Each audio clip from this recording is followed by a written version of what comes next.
resume, we have now considered three possibilities.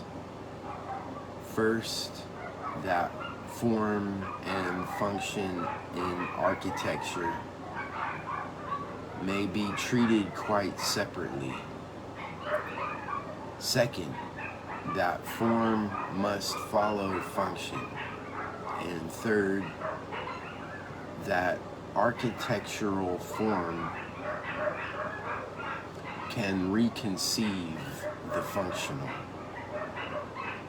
Interpreted as normative principles of architecture, while none of these has proved satisfactory, each has something to be said for it. Clearly, it is possible to deck a strictly functional building with ornamentation, and this has often been done. The most we can say in criticism is that a greater degree of organic unity is an intelligible ideal. It is one to which almost all generations of architects have aspired. And this is an aspiration relevant to architecture as an art, since the ideal of organic unity is characteristic of other arts.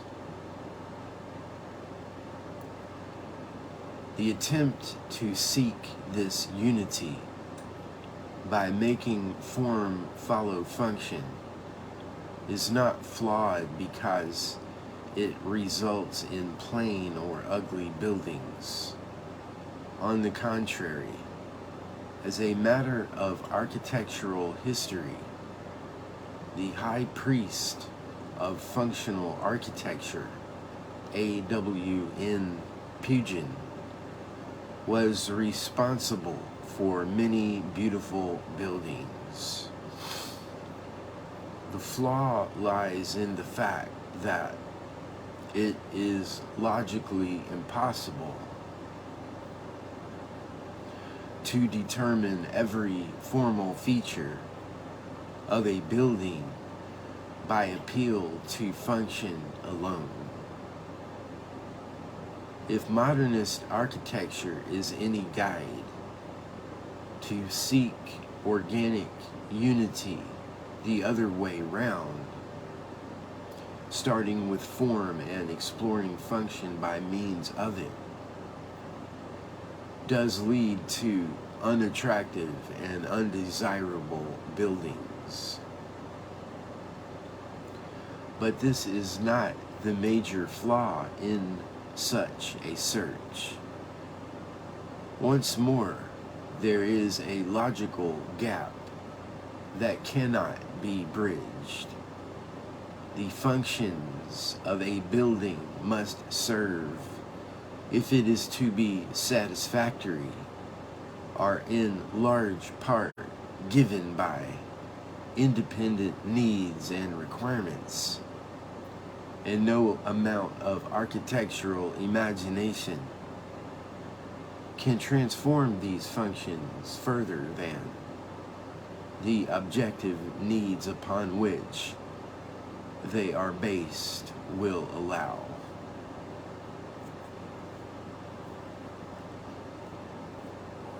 On the strength of the argument up to this point, we can say the following. Form must in part be predetermined by function, but never wholly so. Architectural innovations in enclosure and usage can enhance and enlarge our ideas of how given functions could be satisfied, but they cannot completely refashion them. What is required then is a conception of architecture in which both form and function have a measure of independent specification, but complement rather than compete with each other. One possible way in which this complementarity might be achieved is through a style of building that both serves and expresses the function, thereby establishing a mutual reinforcing of the relationship between construction, purpose, and appearance.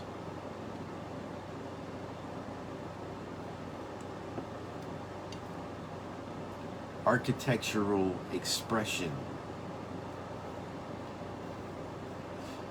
How might the form of a building, its structure and appearance, express the function it is intended to serve? It is not difficult to say in the abstract how this could be done. A building is an organic unity when its most striking architectural features not only serve its function satisfactorily, but also convey the idea of that function to an observer. The problem is to see just how it is possible. How could architectural features convey ideas? We can easily imagine a restaurant, say, that serves its purpose well from the point of view of the chef, waiter, and customer, and which is attractively designed. But it seems absurd to suppose that its lines or color might in any sense convey the idea of good food. The same sort of absurdity attaches to similar interpretations of much grander buildings. How could St. Pancras railway station in London, though undoubtedly impressive, be thought to express the idea of traveling by train?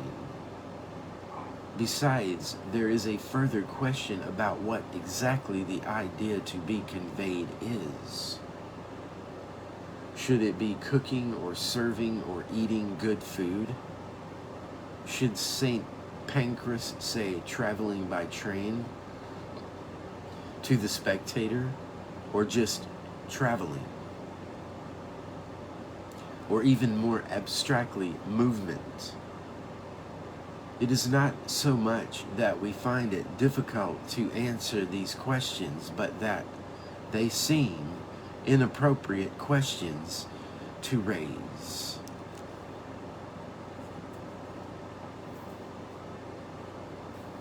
It is easy to raise such difficulties and make them out to be absurdities.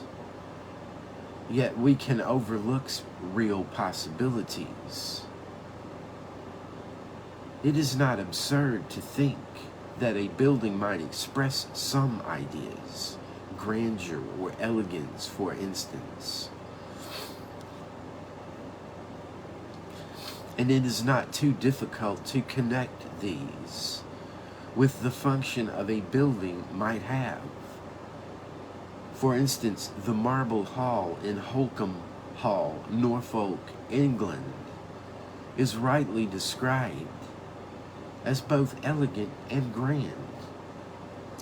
A fine blend of classical and Baroque styles, in fact. And its purpose was to allow both guests and hosts to display their elegance and grandeur. The Marble Hall may thus be said both to show and to serve elegance. In this way, In this way, its form expresses its function.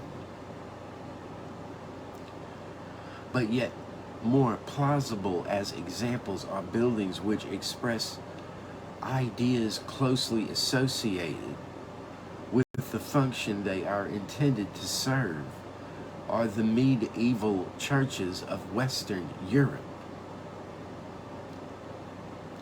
It has been pointed out many times that everything about a Gothic cathedral, but especially the spire, draws our attention upward, just as the minds and souls of those who worship in it should also be drawn upward.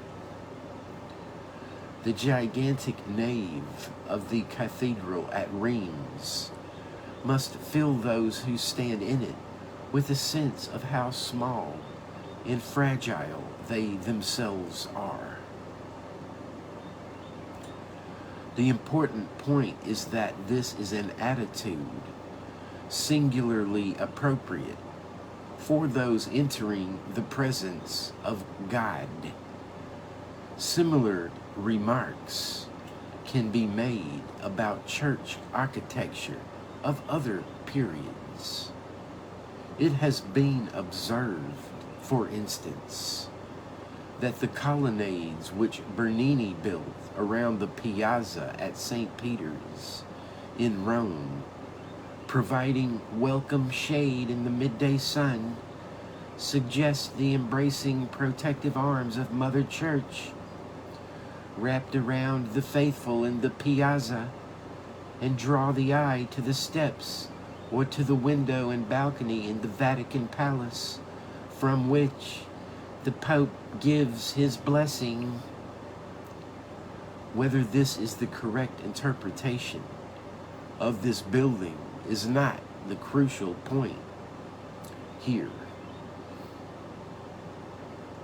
What matters is that remarks of this sort are both plausible and intelligible.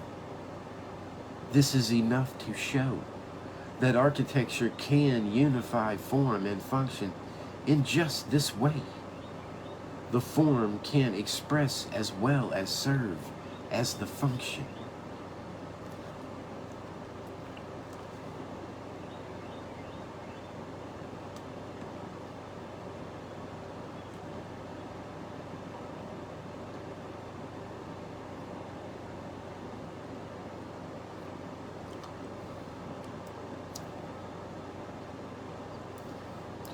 Architecture and understanding. There is then at least one way in which architecture can be conceived as unifying form and function. And insofar as this is the case, we can regard architecture as a form of art and not simply design or engineering.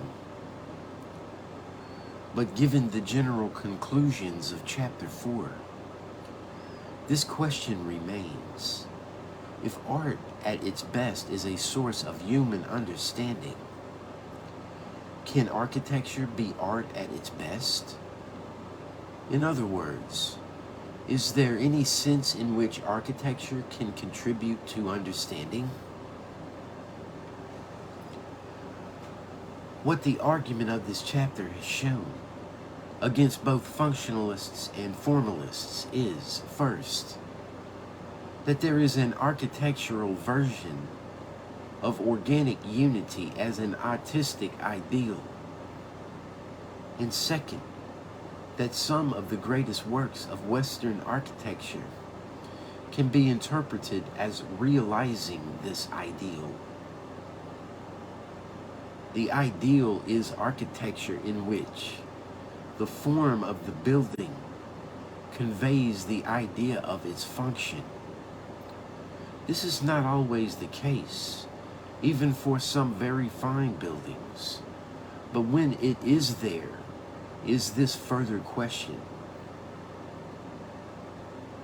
can the architectural expression of an idea enhance or enrich our understanding of that idea. Chapter 4 began with a quote from Nelson Goodman, one of the best known exponents of aesthetic cognitivism. Goodman's short essay, How Buildings Mean, summarizes the central idea of aesthetic cognitivism as the view that the excellence of a work is a matter of enlightenment rather than pleasure. Goodman then applies this view directly to architecture. A building, more than most works, alters our environment physically, but moreover, as a work of art, it may, through various avenues of meaning, inform and reorganize our entire experience. Like other works of art, and like scientific theories, it can give new insight, advance understanding. Buildings can both represent and exemplify. If a church represents sailboats, and sailboats exemplify freedom from the earth, and freedom from the earth in turn exemplifies spirituality, then the church refers to spirituality by a three-link chain. This might still leave it unclear how a work of architecture can enhance our understanding.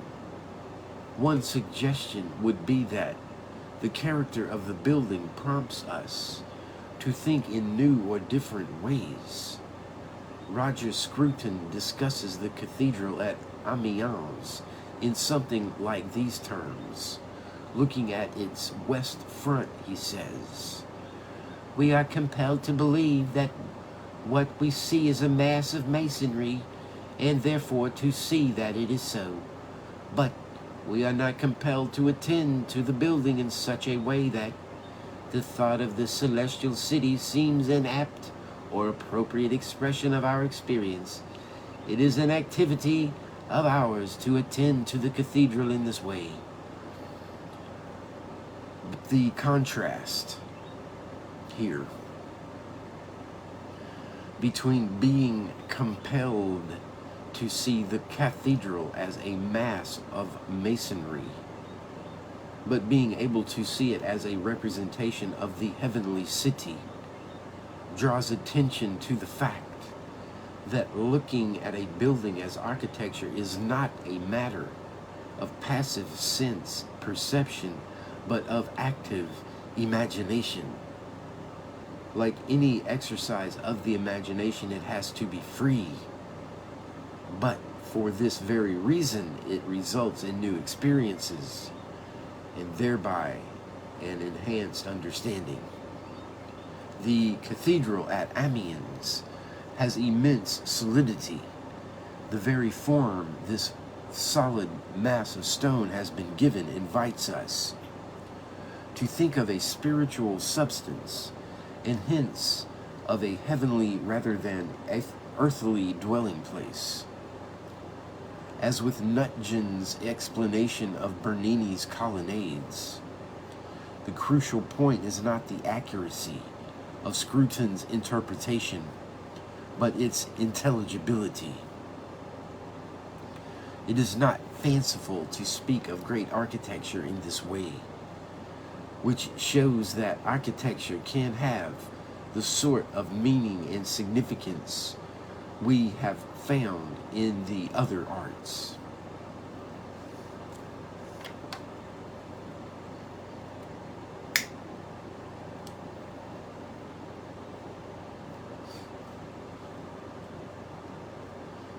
How widely and to what extent architecture illuminates ideas for us in this way is another question. Great cathedrals are probably among the most immediately plausible examples to cite, but works of civic architecture are as well. Goodman discusses the Sydney Opera House in this way. Still, architecture, like the other arts, has a great deal of variety, and this includes varying degrees of profundity and importance.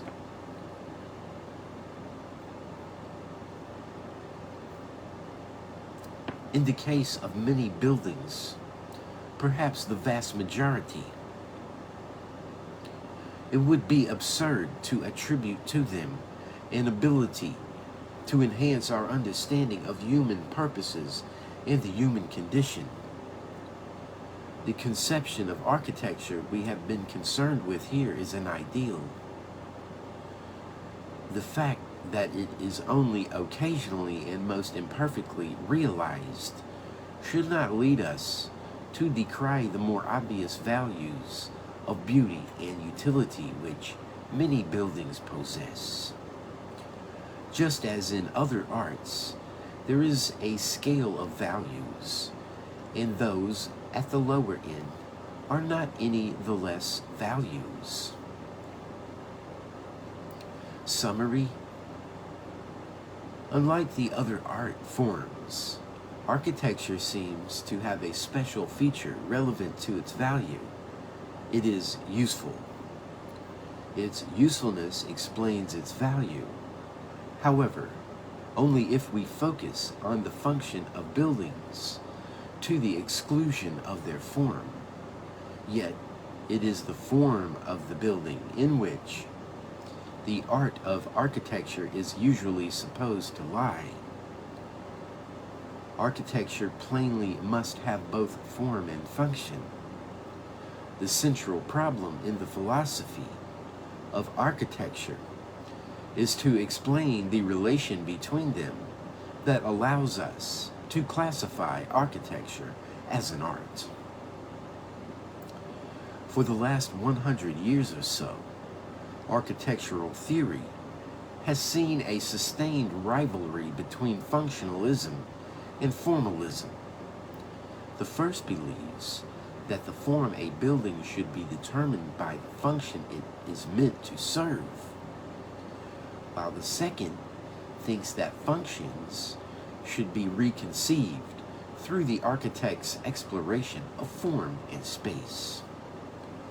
To a large extent, this rivalry is based upon a false dichotomy. All buildings need both form and function, and neither can wholly determine the other. The alternative idea is that unity of form and function in architecture can be achieved by the relation of expression. The form of a building can give public expression to its function. This account of the way in which architectural form and function can ideally be unified has the advantage of enabling us to explain the value and importance of many great architectural achievements.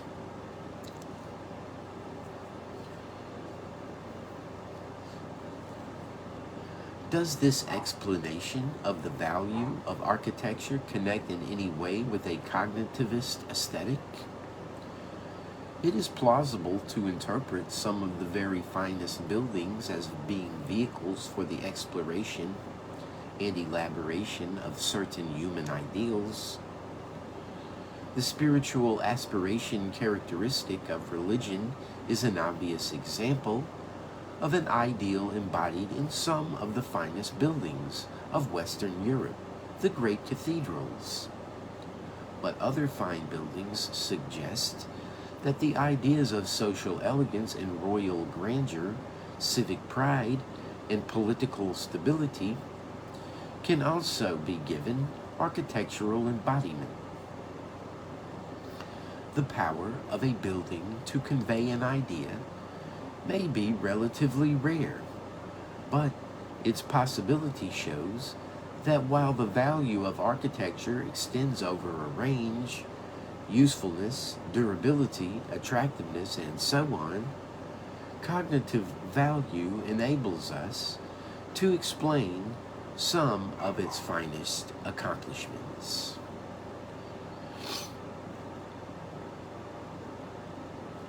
chapter 10, modern art.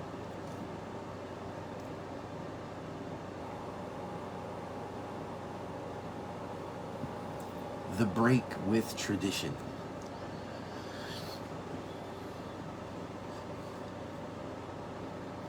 The tradition of European art can be traced back to the world of classical Greece and Rome. For a considerable stretch of European history, roughly 400 to 1400 AD, this ancient inheritance was largely in abeyance. Even the casual visitor to any major art gallery can see that the paintings and carvings of the medieval period bear relatively little resemblance to the faces and figures on Greek and Roman remains. This is partly because some of the skill of painting and carving lifelike resemblances seems to have been lost.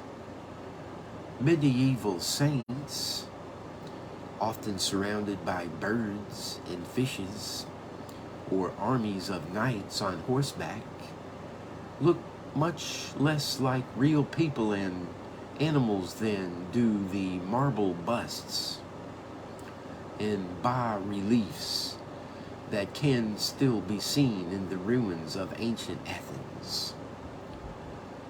This is not to say that the art of the medieval period was necessarily inferior.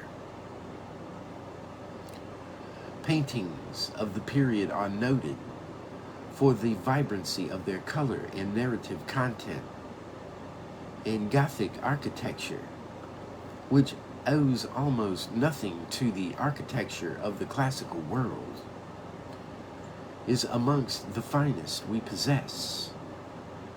But the Renaissance, which began in Italy in the 14th century, and whose influence spread across much of Europe, sprang from the rediscovery of classical styles and methods in painting, sculpture, and architecture, as well as Latin poetry and Greek drama.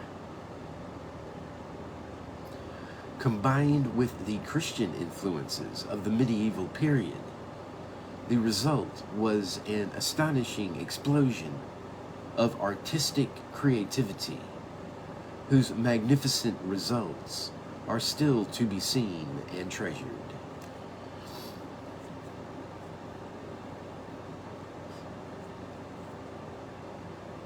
The classicism of the Renaissance influenced European art and architecture for a very long time. But eventually, alternative styles and schools developed in all the arts. Some of them, such as the Baroque of the 17th century, are evidently continuous with the classical. Others, such as the Flemish school of painting in the 16th century, much less so. But all of them melded in one way or another into what we might call a continuing tradition. Throughout most of this period, the arts owed their existence and vitality to patrons. The greatest of these was the Christian Church, in both Protestant and Catholic forms. The Church's inspiration, encouragement, use, and commissioning of paintings, sculpture, architecture, music, literature, and drama was immense. Cities and states, guilds and corporations, as well as aristocratic households and wealthy individuals, were also important patrons of what came to be known as the fine arts.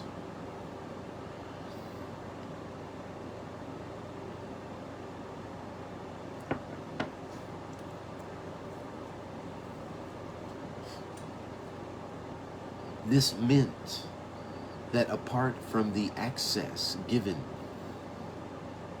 to ordinary worshippers in cathedrals and larger churches, to a great extent the arts were the private preserve of the wealthy and powerful.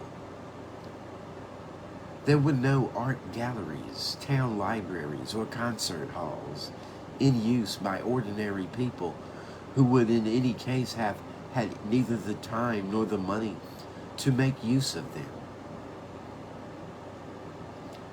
This position changed in the course of the late 18th and 19th centuries, precisely the period in which the art gallery, the public library, the concert hall, the theater, and the opera house became familiar buildings in most towns and cities.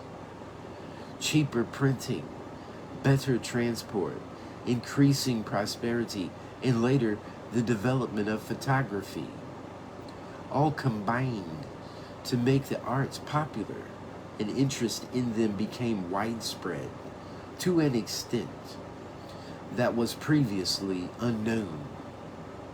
Popularity, however, did not mean populism.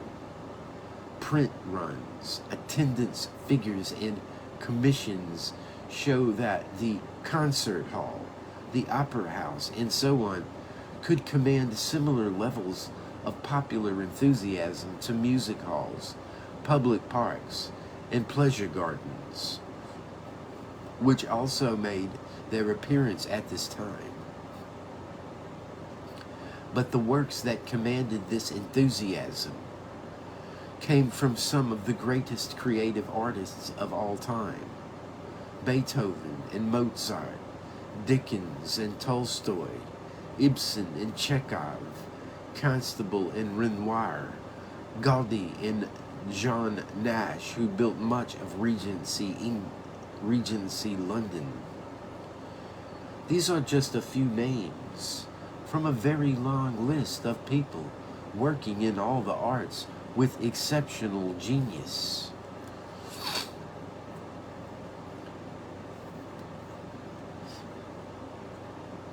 Their artworks continue to attract and inspire, but most histories of the arts agree that early in the 20th century a great change took place, and the long tradition of Western art was broken. In fact, the phrase "the break with tradition" appears as a chapter heading in several major histories that are otherwise unrelated, including both Gombrich's The Story of Art and Gerald Abraham's Oxford History of Music.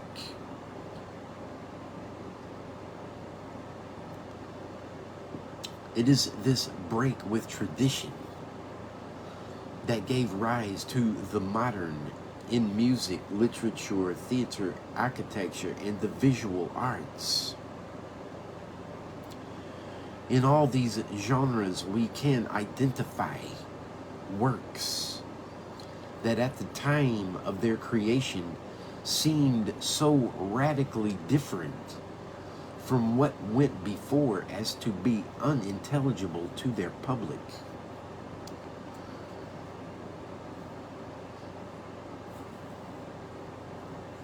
Stravinsky's The Rite of Spring, Picasso's Demoiselle d'Avignon, Joyce's Ulysses, Eliot's The Wasteland, Beckett's Waiting for Godot, Corbusier's Unité d'Habitation are among the most famous examples. With the possible exception of the last, all these works have subsequently come to be regarded as masterpieces. How can they then at the same time be regarded as works that broke with tradition? In what respect is modern art so radically different? Experimental art and the avant-garde.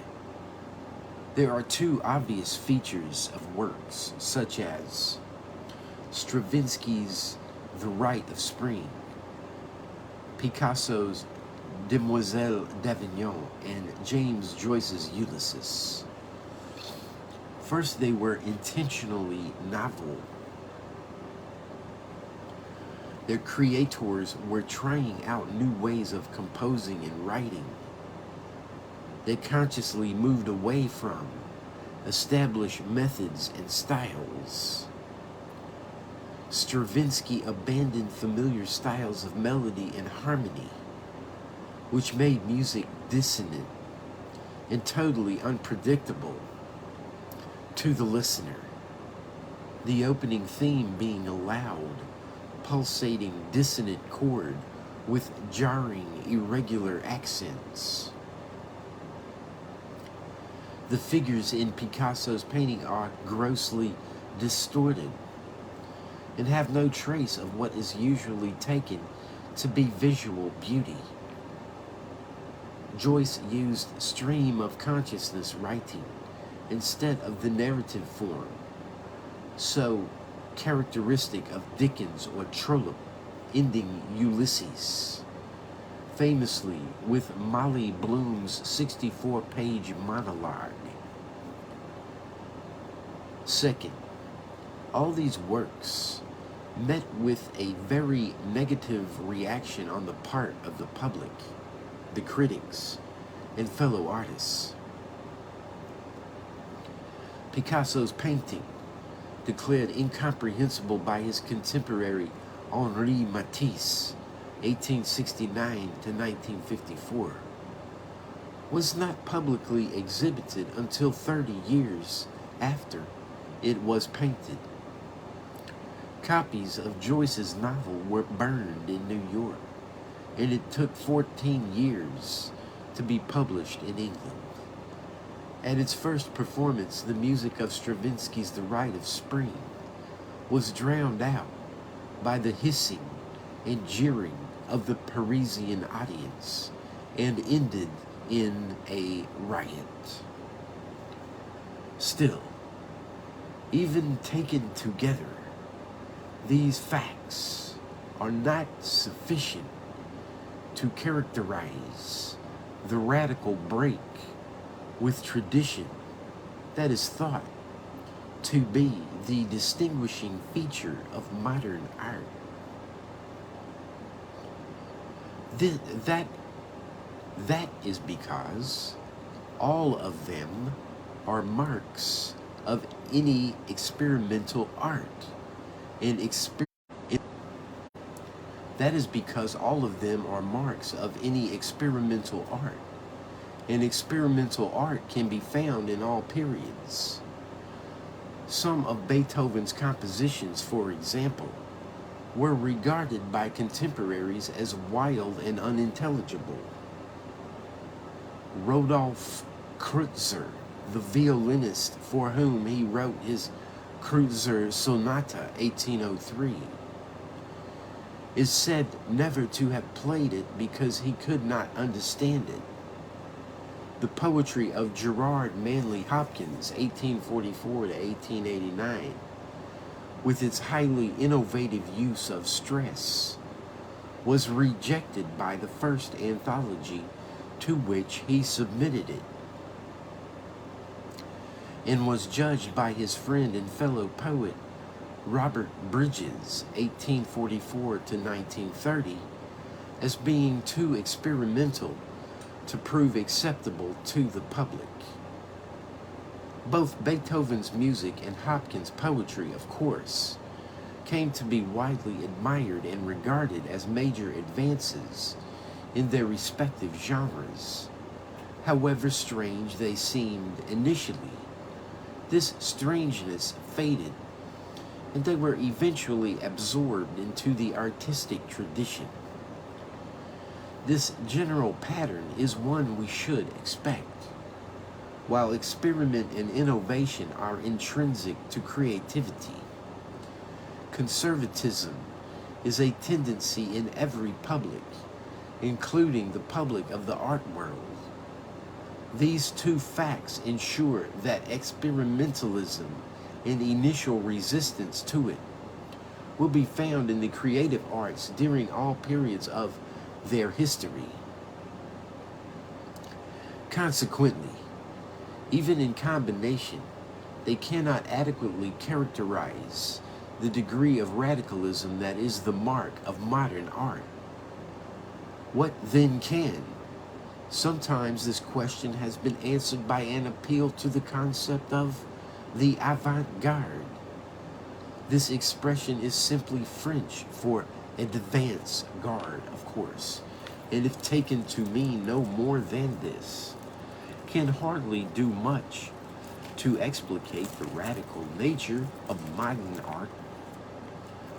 An advance guard is a group that sets out before the general body of travelers, soldiers, settlers, or whatever, in order to explore unknown territory.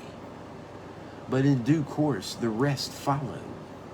Interpreted this way, Beethoven would fit the metaphor of the avant-garde perfectly. His explorations of symphonic music sketched out the ground for the great symphonists of the 19th century, composers such as Brahms, Mahler, and Tchaikovsky.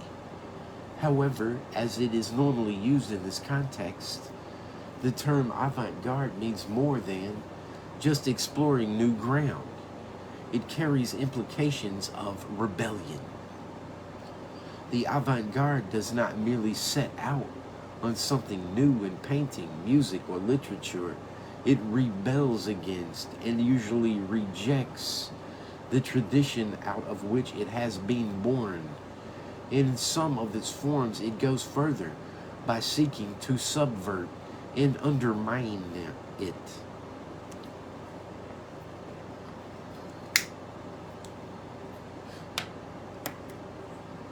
For example, serialism in music, the creation of Arnold Schoenberg, 1874 to 1951, deliberately and expressly abandoned its inheritance of harmony in favor of an entirely invented system of composition that would produce sounds different to anything that had hitherto been heard. The aim was twofold: to find a way forward from a tradition of music that Schoenberg and his followers believed to be exhausted, and at the same time to reveal its exhaustion.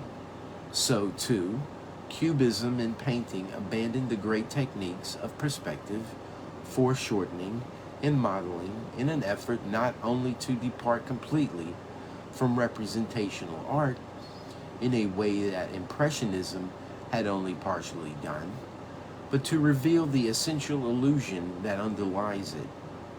The illusion that three dimensions can be reduced to two. In a similar spirit, the theater of the absurd abandoned plot and dialogue in favor of meaningless repetition and pointless action, with the intention of making the shapeless, non-narrative nature of actual lives apparent on stage.